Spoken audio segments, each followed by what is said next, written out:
Yeah, thank you for the question. I don't remember my grandmother telling me about toothpick, and by that time there was no toothpick.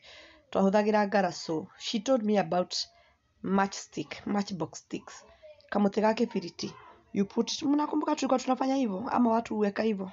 Unaekanga kwa nywele. Ukienda kulala ama wakati unaenda mahali, ukitoka salon ukitengenezwa vile uko smart hivi. Na maybe unaenda kwa mahali unajua utakutana na watu si wa macho mzuri. Alikuwa ananiambia ninaeka mshale ya kiberiti. Tafuta Mluya, Mjaluo ama Mkisii. Muulize kwa nini wanaekanga mshale wa kiberiti kwa kichwa. Hata maybe you can Google. Watu wameeleza, I'm sure. Hizi vitu lazima kuna. Hebu Google hapo kama watu wamesema matchbox inaitwaje? Wewe angalia hapo mshale ya kiberiti. Sasa sijui mimi nikae kwa live ama nikae huku kwa kutuma videos. Hizi video nazo ziko na maswali mingi.